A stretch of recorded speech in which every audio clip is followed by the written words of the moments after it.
رب العالمین نے کہا ہے کہ یہ مجھے پسند نہیں ہے، پھر اللہ تعالیٰ نے کہا ہے زمین کے کچھ ایسے حصے اور ٹکڑے ہیں جو مجھے محبوب ہیں، مجھے پسند ہیں، جبکہ زمین اور آسمان کا مالک اللہ تعالیٰ ہے۔ اس کی وجہ کیا ہے؟ یقیناً اس کے اندر کوئی راز ضرور ہوگا۔ مالک بھی ہے زمین اور آسمان کا، پھر بھی اس میں سے اللہ تعالیٰ تشکیل کرے، کسی چیز کو خاص کرے اپنے لیے پسندی کے لیے اور ناپسندی کے لیے، اپنے لیے اللہ رب العالمین یہ خاص کر دے۔ پیچھے یقیناً اس کے راز ضرور ہے۔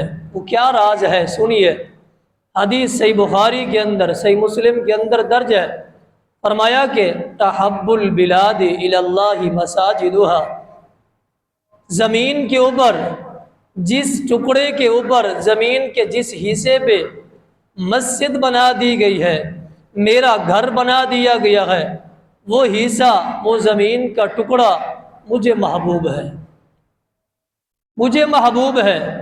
وَأَبْغَضُ الْبِلَادِ إِلَى اللَّهِ أَسْوَاقُهَا، زمین کے جس حصے پہ، جس ٹکڑے پہ بازار کو سجا دیا گیا، بازار کو رکھ دیا گیا، بازار کو بنا دیا گیا، بازار کی زینت کو رونق بخشی گئی، وہ زمین کا حصہ مجھے پسند نہیں ہے، مجھے پسند نہیں ہے۔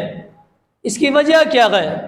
یقیناً اس کی وجہ ہے، کوئی شخص دعوے سے آج سے قبل یا آج کے بعد یہ کہہ سکتا ہے کہ بازار میں جب بندہ داخل ہوتا ہے، بندہ ایمان کی حالت میں برقرار رہتا ہے، اس کو وہاں سے بھلائی ملتی ہے، دین کی بات کر رہا ہوں، وہاں سے اس کو بھلائی ملتی ہے، وہاں سے اس کو خیر ملتی ہے، وہاں سے اس کو قرآن کی آواز ملتی ہے، حدیث کی آواز ملتی ہے، اللہ تعالیٰ کی پکار ملتی ہے۔ کوئی بھی دین اسلام کی بھلائی کا کام بندے کو بازار سے ملتا ہو مشکل ہے۔ جب بھی بندہ اس کے برعکس مسجد میں آتا ہے، اللہ تعالیٰ کی صدا بلند ہوتی ہے، قال قال رسول اللہ کی آواز بلند ہوتی ہے، قرآن کی آواز بلند ہوتی ہے، لوگوں کو بھلائی کی طرف بلایا جاتا ہے، لوگوں کو اچھائی کی طرف دعوت دی جاتی ہے، لوگوں کو ان کے ایمان کو اجاگر کیا جاتا ہے۔ یہ مساجد، یہ مسجد، اس بازار کے اندر یہ فرق ہے۔ اس لیے اللہ رب العالمین کو مسجد کی جگہ محبوب ہے اور بازار کی جگہ اللہ تعالیٰ کو محبوب نہیں ہے۔ مسجد کو آباد کرنا، مسجد کو بنانا، اپنے موضوع کی طرف آؤں گا۔ مسجد کو آباد کرنا، مسجد کو بنانا، یہ تو انبیاء کا طریقہ ہے، انبیاء کا شیوا ہے۔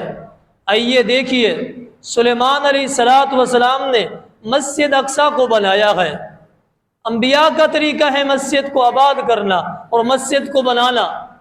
اس کے بعد آپ دیکھیں ابراہیم علیہ السلام اور اسماعیل علیہ السلام، وَإِذْ يَرْفَعُ إِبْرَاهِيمُ الْقَوَاعِدَ مِنَ الْبَيْتِ وَإِسْمَاعِيل، دونوں باپ اور بیٹے وقت کے نبی ہیں، پیغمبر ہیں، اور مسجد کی، بیت اللہ کی بنیادوں کو اٹھا رہے ہیں اور اللہ تعالیٰ سے دعا بھی کر رہے ہیں، اللہ یہ مسجد اور یہ بیت اللہ کی بنیادوں کو ہم اٹھا رہے ہیں اور ہم بنا رہے ہیں، ہمارا اس عمل کو اور اس کام کو اللہ قبول فرما لے۔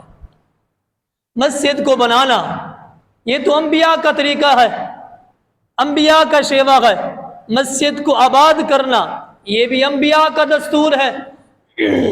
اگر بات سمجھ نہیں ہے تو اس سے آگے دیکھیں، جناب محمد الرسول اللہ صلی اللہ علیہ وسلم ہجرت کر کے مکہ سے مدینہ جا رہے ہیں، انصار کی دعوت کے اوپر، مدینہ کے لوگوں کی دعوت پہ آپ جا رہے ہیں۔ مدینہ کے قریب داخل ہونے سے پہلے آپ نے قباء بستی کے اندر ایک مسجد بنائی ہے، مسجد کی بنیاد رکھی ہے، مسجد بنانے کے بعد پھر آپ مدینہ شہر میں داخل ہوئے، اسے مسجد قباء کہا جاتا ہے۔ یہ تو انبیاء کا طریقہ ہے، انبیاء کا دستور ہے، مسجد کو بنانا، اللہ تعالیٰ کے گھر کو بنانا، یہ انبیاء کا طریقہ ہے۔ اس لیے تو کہا گیا ہے اس لیے کہا گیا ہے مسجد وہ عظیم جگہ ہے جس میں مسلمان دن اور رات میں 5 وقت مسجد میں حاضر ہوتے ہیں۔ مسجد وہ عظیم جگہ ہے جس پہ مسلمان آ کے سجدہ ریز ہوتے ہیں۔ مسجد وہ عظیم مقام ہے، وہ عظیم جگہ ہے جس پہ اللہ رب العالمین کے گناہگار بندے آ کے اپنے آنسو کو بہاتے ہیں۔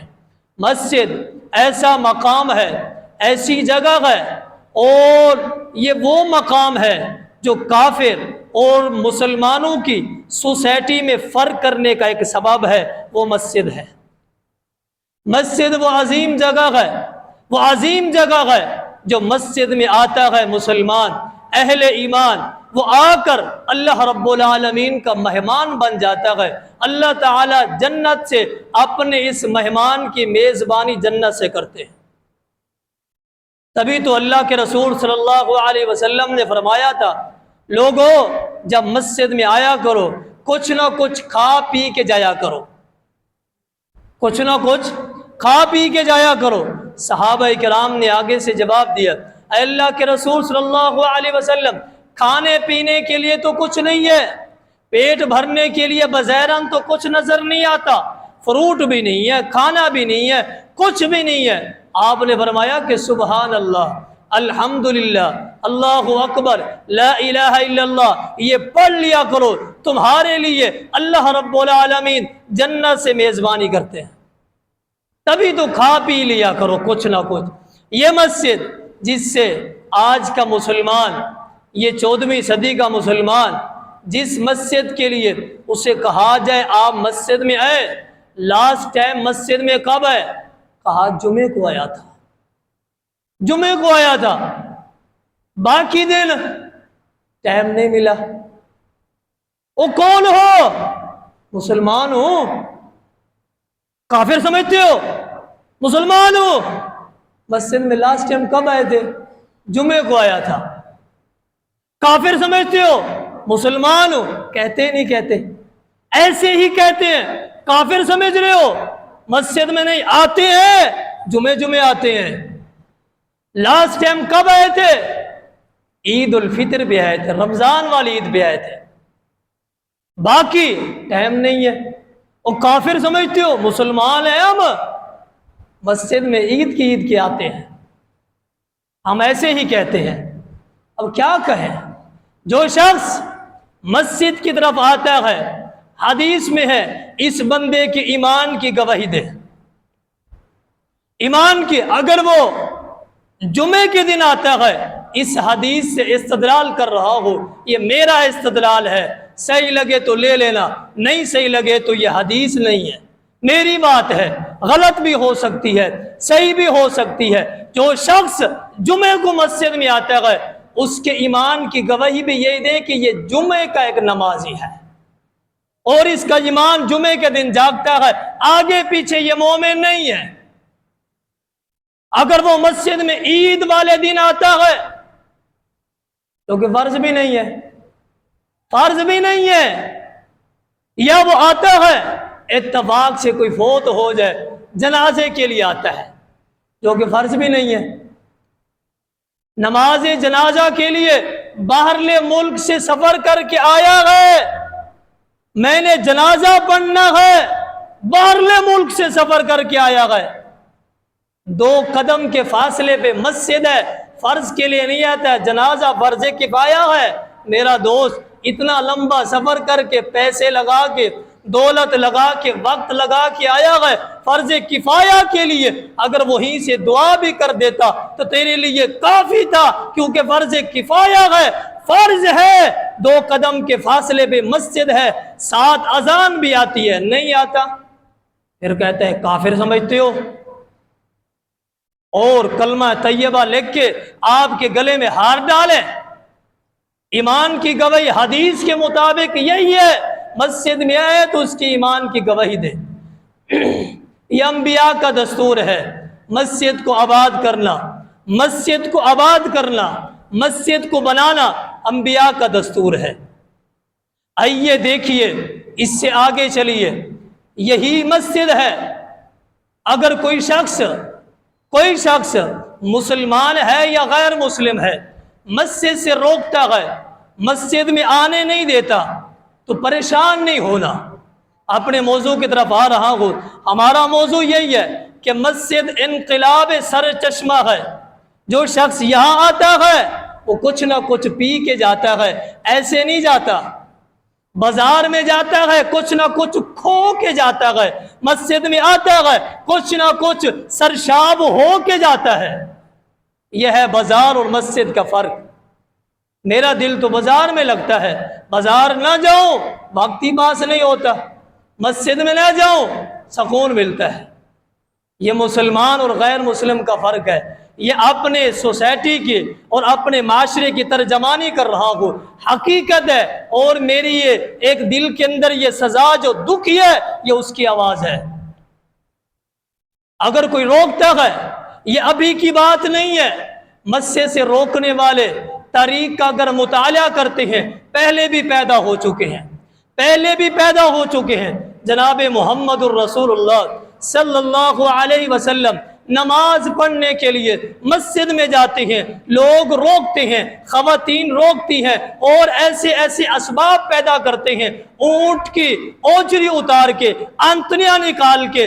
یہی ہے جناب محمد الرسول اللہ صلی اللہ علیہ وسلم کے جسے مبارک پہ رکھنے والے یہ غیر مسلم اس وجہ سے رکھتے ہیں کہ آپ عبادت کے لیے مسجد میں نہ آئے۔ یہ تاریخ کا مطالعہ کیا جائے تو اس کے بعد آپ دیکھیں سیدنا ابوبکر صدیق رضی اللہ، میں بس بالکل شارٹ اور نکتے والی باتیں کر رہا ہوں جو آپ نے پہلے کئی بار سنی ہے۔ اپنے موضوع کی طرف آؤں گا جو آخری بات ہے، آخری بات صرف میرا موضوع ہے، آخری بات توجہ رہے۔ سیدنا ابوبکر صدیق رضی اللہ تعالیٰ عنہ خطبہ ارشاد فرما رہے، لوگ کفار جمع ہو گئے، آپ کو مارتے ہیں، اتنا مارتے ہیں، آپ کے اوپر تشدد کرتے ہیں، آپ کو بیہوش کر دیتے ہیں۔ وجہ کیا ہے؟ مسجد میں خطبہ نہیں دینا آپ نے۔ حدیث کی صرف یہ نکتے بیان کر رہا ہوں۔ آئیے اس سے آگے چلیے، سیدنا عثمان غنی رضی اللہ تعالیٰ عنہ، صحیح بخاری کی حدیث، آپ کو روکا گیا، روکنے والے مسلمان ہیں، بظاہراً مسلمان ہیں، باغی ہیں، روک رہے ہیں، آپ مسجد نبوی میں نماز پڑھنے کے لیے نہیں جا سکتے، آپ بظاہراً مسلمان ہیں۔ سیدنا عثمان غنی رضی اللہ تعالیٰ نے یہ خطبہ دیا تھا اور اپنے گھر کے مکان کی چھت پہ چڑھ کے کہا تھا، لوگوں اس مسجد میں کیوں نہیں جانے دیتے جو مسجد مسلمانوں کے لیے ایک جمع غفیر جمع ہو گئے، مسلمان تنگ ہو گئی تھی۔ آپ نے فرمایا تھا کوئی ہے مسجد کے زمین کو خرید کے مسجد کے لیے وقف کر دے اور فلاں شخص سے میں اسے جنت کی بشارت دیتا ہوں۔ ہم نے خریدی تھی، میں نے خریدی تھی، مسجد کے لیے وقف کی تھی، آج اس مسجد کے مجھے نہیں جانے دے رہے۔ بظاہراً تو وہ مسلمان تھے۔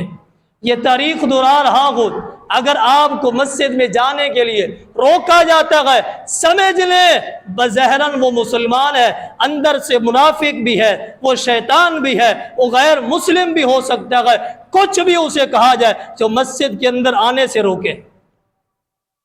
اگر بات سمجھ نہیں ہے تو اس سے آگے دیکھیں، سیدنا علی مرتضیٰ رضی اللہ تعالیٰ عنہ صبح کی نماز پڑھانے کے لیے مسجد میں جا رہے گئے، عبد الرحمن بن ملجم ملعون وہ کھڑا ہوا اور چھپا ہوا ہے، آپ کے اوپر تیروں کی بارش برساتا ہے۔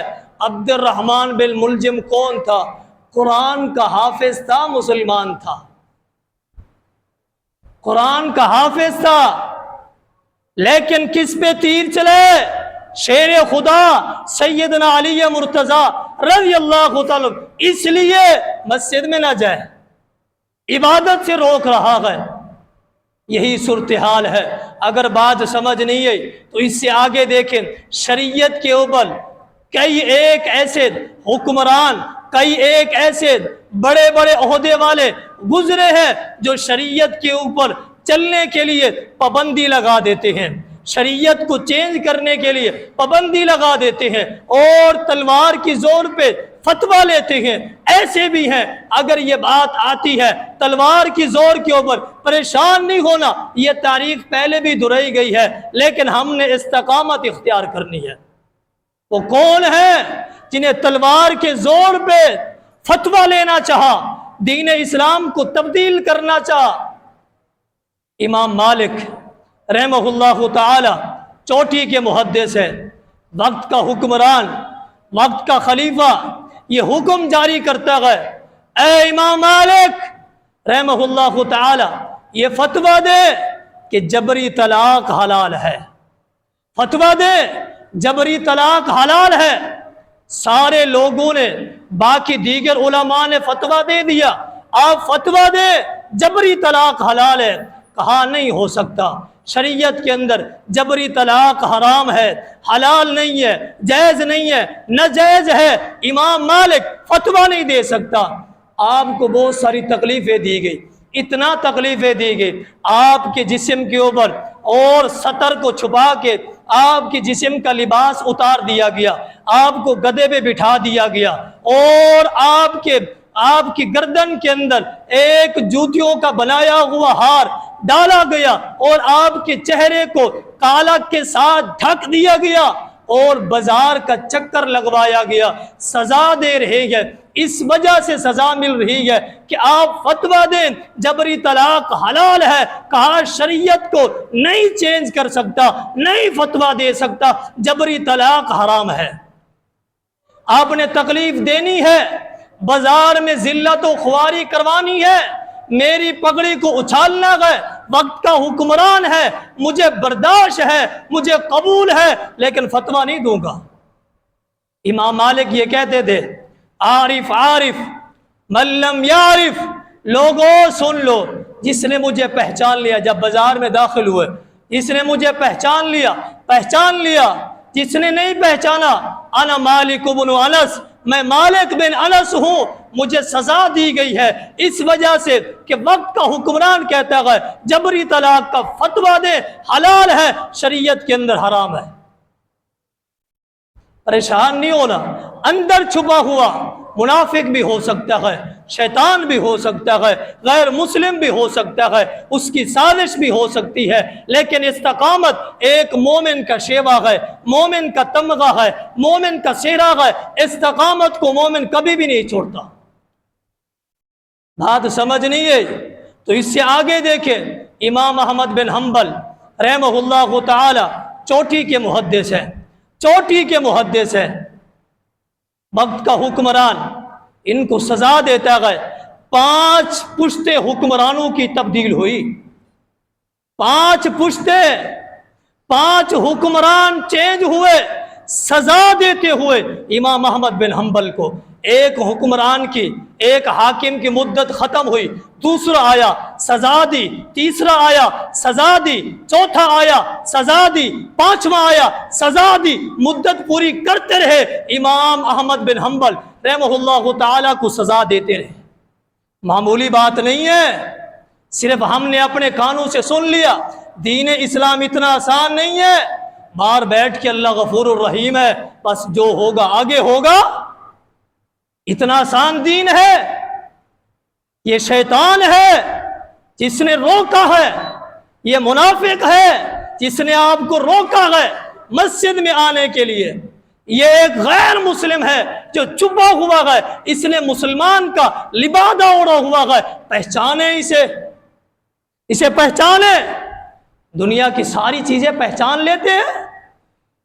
میرے سامنے جو کھڑا ہے میرے دوست ہے، تعلق دار ہے، عبادت کے لیے ٹائم آتا ہے لے کے چلا جاتا ہے، میں اپنے دوست کو سمجھ نہیں سکا، اور میں کہہ رہا ہوتا ہوں یہ میرا دوست میرے اوپر جان نشاور کرنے کے لیے تیار ہے، یہ میرا خیر خواہ ہے، ہم کہہ رہے ہوتے ہیں اس کو پہچان، عبادت کے لیے تجھے روک رہا ہے، اندر شیطان چھپا ہوا ہے، یا یہ منافق چھپا ہوا ہے، یا غیر مسلم ہے، اس کا اسلامی لبادہ ہے، بس پہچانتے نہیں ہیں، ساتھ چل پڑتے ہیں، پھر کہتے ہیں کافر سمجھتے ہو، مسلمان ہیں۔ ہم یہ جملے سننے کو ملتے ہیں۔ مسجد کی طرف آئے، ایمان کی گواہی دے۔ امام احمد بن حنبل رحمہ اللہ تعالی چوٹی کے محدث ہے، وقت کا حکمران کہتا ہے امام احمد بن حنبل یہ فتویٰ دے کہ قرآن مجید اللہ رب العالمین کی مخلوق ہے، کلام نہیں ہے، کلام نہیں ہے، مخلوق ہے، یہ فتویٰ دے۔ امام احمد بن حنبل رحمہ اللہ تعالی کیا کہتے ہیں؟ اللہ تعالیٰ کی یہ کلام ہے، مخلوق نہیں ہے، میں فتویٰ نہیں دے سکتا، میں فتویٰ نہیں دے سکتا۔ اللہ تعالیٰ کی کلام ہے قرآن مجید، اللہ تعالیٰ کی یہ گفتگو ہے، اللہ تعالیٰ کی یہ کلمے ہے، اللہ تعالیٰ کی مخلوق نہیں ہے۔ تو 5 پشتیں آ کے امام احمد بن حنبل رحمہ اللہ تعالیٰ کو سزا دیتی ہے۔ اتنا بڑی سزا ملنے کے بعد پھر بھی اپنے موقف سے اور شریعت کو چینج نہیں کیا، شریعت کو چینج نہیں کیا۔ اگر میں کہہ دوں اپنی آسانی کے لیے اور اپنے خاندان کی عزت کے لیے 2 لمحے کے لیے چینج ہو جاتے ہیں، 2 لمحے کے لیے۔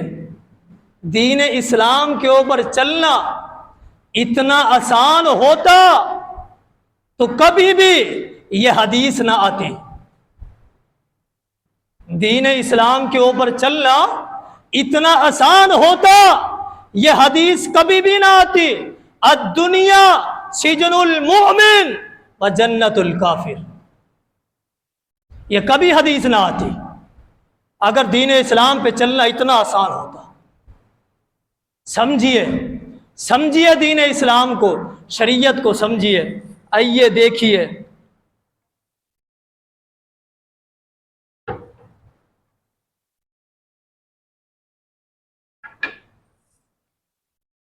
دیکھیے وہ بات ہم سب ایک دوسرے سے اکثر ہی سوال کرتے ہیں اور پوچھتے ہیں، آج اس مسئلے کا حل نکال رہا ہوں۔ سوال یہ ہوتا ہے کہ ہم جس مسجد میں جا کر نماز ادا کر لیں، جس میں نماز جا کے ادا کر لیں، اس کا ہمیں عقیدے کا، شریعت کا پابند اور اس کے ایمان کا کوئی پتہ نہیں ہے۔ جا کے ادا کر لیں، ایک ہو سکتی ہے نماز۔ ایک سوال یہ ہوتا ہے۔ دوسرا سوال، جس طرح ابھی حال ہی میں ایک مسجد کو گھرایا گیا، اگر کسی مسجد کو گھرانا ہے، مسمار کرنا ہے، اس کے لیے 4 شرائط کا ہونا ضروری ہے، 4 شرائط کا ہونا ضروری ہے۔ پہلے سوال کا جواب، جس مسجد میں جا کے نماز ادا کرنی ہے 4 شرائط کا ہونا ضروری ہے۔ اپنی طرف سے بات نہیں کروں گا، قرآن مجید کے اندر یہ بات درج ہے۔ اب کسی امام کے پیچھے جا کے نماز ادا کرنا 4 شرائط کا ہونا ضروری ہے۔ جس مسجد میں نماز ادا نہیں کرنی 4 شرائط کا ہونا ضروری ہے۔ یہ سارے سوال ہم ایک دوسرے سے کرتے رہتے ہیں اور کہتے رہتے ہیں، وہاں جہاں دل چاہے نماز ادا کر لے، جہاں دل چاہے نماز کو پڑھ لے، وہ بھی تو مومن ہے، وہ بھی تو مسلمان ہے، وہ بھی تو سنت کے مطابق نماز پڑھاتے ہیں، وہ سب کچھ کرتے ہیں۔ اگر قرآن کے اندر یہ بات درج ہے میں سنت کے مطابق نماز نہیں پڑھاتا، قرآن کے میں خلاف ہوں، اور یہی بات قرآن کے اندر یہ درج ہے، میری بات پہ یقین نہیں کرنا، قرآن کی آیات میں پڑھتا ہوں اور اس کے اندر ترجمہ میں کروں گا، فیصلہ آپ نے کرنا ہے۔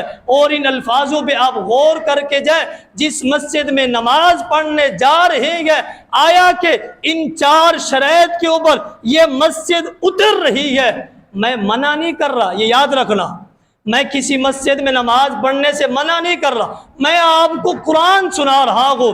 نماز پڑھنی ہے، عبادت کرنی ہے، جاتے ہیں، یہاں آتے ہیں، نہیں آنا اگر یہ 4 شرائط نہ ہو تو، 4 شرائط نہ ہو تو۔ آئیے دیکھیے قرآن مجید کے اندر یہ بات درج ہے۔ پہلے آپ اس آیات کا پس منظر سمجھ لیں، پھر یہ آیات آپ کو سمجھ آئے گی۔ ایک سو یہ 7 نمبر آیات ہے، پارہ نمبر 11 ہے، سورۃ التوبہ ہے۔ اب ایک مسجد بنائی ہے منافقین نے، اس مسجد کا نام رکھا ہے مسجد ضرار۔ اب یہ مسجد قباء کے ساتھ بنائی گئی ہے، اور منافقین نے مسجد بنانے کا جو مقصد تھا ان کا، اور ان کے دل کے اندر جو ارادہ تھا، اللہ تعالیٰ نے قرآن مجید کے اندر یہ بات درج کر دی۔ اور یہ مسجد کس کے مشورے سے بنی گئی؟ ابو عامر رہب، یہ وہ شخص ہیں جو منافقین سے عیسائی ہو گئے تھے، منافقین سے عیسائی ہو گئے تھے۔ اور یہ کس کے والد ہیں؟ ایک جلیل القدر صحابی ہیں، مشہور ترین صحابی ہیں، جنہیں غسیل الملائکہ کہا جاتا ہے۔ وہ صحابی جنہیں فرشتے آئے تھے، غسل دے کے گئے تھے، ان کا نام ہے سیدنا حنظلہ رضی اللہ تعالی عنہ۔ یہ ان کے والد ہیں جن کا نام ہے عامر بن رہب۔ اب یہ جاتے ہیں عیسائی بن کے ہرقل بادشاہ کے پاس کہ مسلمانوں کو تنگ کرنا ہے، مسلمانوں کو عبادت سے روکنا ہے۔ اب کیا کیا جائے؟ ہمارے پاس جگہ نہیں ہے، ہمارے پاس مکان نہیں ہے، مسلمانوں کو کیسے روکا جائے؟ ہرقل بادشاہ نے یہ مشورہ دیا تھا کہ آپ مسلمانوں کے نام کے اوپر ایک مسجد بنائیں جو مسلمانوں کا دل ہے۔ ہرقل بادشاہ بھی جانتا تھا کہ مسلمان مسجد کے بغیر نہیں رہ سکتے۔ ہرقل بادشاہ جانتا تھا، عیسائی تھا، لیکن اس کے پاس علم چوٹی کا تھا، تورات کو بھی اور انجیل کو بھی اور نجومی علم کو بھی جانتا تھا۔ اس کے پاس اتنا علم تھا، اپنی انگلی کو اپنے منہ کے اندر وہ ڈالتا اور پھر تھوک لگا کے ایسے باہر ہوا میں اڑاتا، اپنی انگلی کو صرف لہرانے کے بعد یہ کہہ دیتا تھا آج دشمن اس سمت سے آئے گا۔ چند سیکنڈوں منٹوں کے گھنٹوں کے بعد دشمن اسی سمت سے نکلتا تھا۔ نجومیت کا اتنا علم تھا۔ ہرقل بادشاہ نے یہ مشورہ دیا آپ مسجد بنائیں۔ منافقین نے مسجد بنا دی، مسجد ضرار۔ اور عامر بن رہب کو صحابہ کرام عامر فاسق کہتے تھے کہ فاسق کے نام سے یہ بندہ مشہور ہے، اس قدر مسلمانوں کو تکلیف دینا چاہا۔ مسجد بننے کے بعد مسلمانوں نے قبول نہیں کیا۔ منافقین بار بار آپ صلی اللہ علیہ وسلم کے پاس آتے رہے، مسجد قباء کے ساتھ مسجد بن گئی ہے، آپ کے پاس بار بار آ رہے ہیں، آپ آئے مسجد ضرار میں ہمیں نماز پڑھا دے ایک، یا مسجد میں صرف کھڑے ہو جائیں، آپ ہمارے پاس ہیں۔ ان کا نظریہ یہ تھا کہ آپ صلی اللہ علیہ وسلم ہماری مسجد میں آ جاتے تو ہماری مسجد کو مسجد قبول کر لیا جائے گا، مسلمان اس کو مسجد سمجھیں گے۔ آپ نے کیا فرمایا؟ ٹھیک ہے، سن 9 ہجری کا یہ واقعہ ہے، میں غزوہ تبوک کے لیے جا رہا ہوں، ابھی غزوہ کے لیے روانگی ہے تبوک کے لیے، اور جب میں واپس آؤں گا تو میں واپس آتے ہوئے مسجد ضرار میں آ کے نماز ادا کروں گا۔ آپ صحابہ کرام کو لیتے ہیں اور تبوک کی جنگ کے لیے آپ روانہ ہو جاتے ہیں، واپس آ رہے ہیں۔ واپس آتے ہوئے مدینہ کے قریب جیسے پہنچتے ہیں، آسمان سے آپ کا ارادہ تھا اب میں سیدھا ہی مسجد ضرار میں جاؤں گا، وہاں جا کے نماز ادا کروں گا، کیوں؟ آپ منافقین سے وعدہ کر چکے تھے۔ آسمان سے یہ آیات آ گئی والذین اتخذوا مسجدا ضرارا، جن لوگوں نے یہ مسجد بنائی ہے مسجد ضرار، آئے اللہ کے رسول صلی اللہ علیہ وسلم ان کے بنانے کا 4 مقصد ہے۔ پہلا مقصد یہ ہے کفرا، یہ کفر کی بنیاد پہ یہ مسجد بنائی گئی ہے، وتفریقا بین المؤمنین، مومنوں کے دوسری بات مومنوں کے درمیان تفریق، پھوٹ ڈالنے کے لیے مسجد بنائی گئی ہے۔ آگے فرمایا کہ وَإِرْصَادًا لِمَنْ حَارَبَ اللَّهَ، چوتھی بات یہ ہے کہ انہوں نے مسجد بنائی ہے اس وجہ سے کہ اللہ کے رسول صلی اللہ علیہ وسلم کے خلاف جنگ کریں گے۔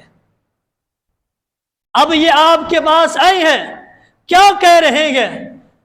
کہہ رہے ہیں کل میں قسمیں اٹھا رہے ہیں اور یہ کہہ رہے ہیں ہم نے مسجد بنائی ہے، بھلائی کے لیے بنائی ہے، خیر کے لیے بنائی ہے، آپ ان کی قسموں کے اوپر نہ جانا، قسموں کے اوپر نہ جانا۔ کیوں؟ واللہ یشہد انہم لکاذبون، یہ قسمیں اٹھائیں، جو کچھ مرضی کہیں، یہ جھوٹے ہیں، یہ جھوٹے ہیں، اس مسجد میں نہیں جانا۔ اللہ تعالیٰ نے کیا فرمایا؟ لا تقم فیہ ابدا، آج بھی اور کبھی بھی اس مسجد میں داخل نہیں ہونا۔ اللہ رب العالمین نے آپ کو منع کر دیا۔ اب یہ چار باتیں ہیں، چار باتیں ہیں۔ پہلی بات، جس مسجد کی بنیاد مسلمانوں کو تکلیف دینا، زرارہ تکلیف کا معنی ہے، کسی مسلمان کو تکلیف دینے کے لیے بنائی گئی ہو، اس مسجد میں نماز پڑھنا جائز نہیں ہے۔ قرآن کہہ رہا ہے، جا کے گھر اس کی تفسیر اور کسی علماء سے بھی، علماء حق ہو، پوچھ سکتے ہیں۔ جس مسجد کو بنایا گیا ہو مسلمانوں کو تکلیف دینے کے لیے، اس مسجد میں نماز پڑھنا جائز نہیں ہے، قرآن کہہ رہا ہے۔ دوسری بات، جس مسجد کی بنیاد رکھی گئی ہو کفر کے اوپر، اس مسجد میں نماز پڑھنا جائز نہیں ہے۔ اور تیسری بات، مومنوں کے درمیان تفریق پیدا کرنے کے لیے یہ منافقین نے بنائی ہے جو مسجد، تفریق پیدا کریں گے، جنگ کروائیں گے مومنوں کے درمیان، مسلمانوں کو الگ کریں گے، اس مسجد میں نماز پڑھنا جائز نہیں ہے۔ آخری بات، وہ مسجد، وہ امام اس مسجد میں شامل ہے، وہ امام، وہ مسجد جس کا اللہ کے رسول صلی اللہ علیہ وسلم کے سنت کے خلاف نماز پڑھی گئی، اس مسجد میں بھی نماز پڑھنا جائز نہیں ہے۔ اللہ کے رسول کے خلاف منافقین نے کہا جنگ کریں گے۔ جنگ کون کرتا ہے؟ مومن کرتے ہیں۔ مومن تو اتباع اور فرما برداری کرتے ہیں۔ آپ کی بات آتی ہے تو سرخم ہے، مومن کا یہ دستور ہے۔ اگر مومن نماز پڑھا رہا ہے یا پڑھ رہا ہے، سنت کے خلاف ہے، یہ جنگ نہیں ہے اور کیا ہے؟ یہی تو جنگ ہے۔ وہ تلوار کے ساتھ کر رہے تھے، یہ نافرمانی کے ساتھ جنگ کر رہا ہے، اپنی زبان کے ساتھ کر رہا ہے۔ فیصلہ آپ کے پاس ہے، فیصلہ آپ کے پاس ہے۔ اللہ کے رسول صلی اللہ علیہ وسلم نے کیا فرمایا تھا؟ صحابہ کرام کو بھیجا، جاؤ مسجد زرار کو مسمار کر دو، مسمار کر دو۔ آج بھی جو شخص بیت اللہ گیا ہے حج کرنے کے لیے، عمرہ کرنے کے لیے، مسجد قباء کے ساتھ مسجد بنے گی، اس کا نام و نشان مٹا دیا گیا، مٹا دیا گیا، ختم کر دیا گیا۔ اور اصحاب فیل آئے تھے بیت اللہ کو گھرانے کے لیے، یا اور بھی جتنے، اللہ نے اس نشانات کو برقرار رکھا ہے، یہ مسلمانوں کو تکلیف دینے کے لیے اور مسلمانوں کے درمیان فرق پیدا کرنے کے لیے جس مسجد کی بنیاد، جس عبادت کی بنیاد رکھی جائے، اللہ نے اس کا مسمار اتنا کر دیا، نام و نشان مٹا دیا۔ یہاں سے آپ اندازہ لگا لیں، کسی مسجد کو اگر گھرانا گئے تو یہ چار چیزیں ہونا ضروری ہے، چار چیزیں ہونا ضروری ہے۔ ان میں سے ایک بھی ہے پھر بھی صحیح ہے۔ اگر نماز پڑھی جائے، عبادت کی جائے، ان چار چیزوں کو سامنے رکھ کے ہم عبادت کریں، مجھ سمیت دنیا کا کوئی بھی امام ہو اور اس مسجد سمیت دنیا کی کوئی بھی مسجد ہو، اللہ کے رسول کے خلاف نماز ادا کی جائے، آپ کے حکم کے خلاف عبادت کی جائے، طریقہ اپنا ہو اور گفتگو اپنی ہو، قرآن کے خلاف ہو، حدیث کے خلاف ہو، فیصلہ آپ کے پاس ہے۔ کیونکہ میں نے آپ کو بات بتانی تھی، فیصلہ آپ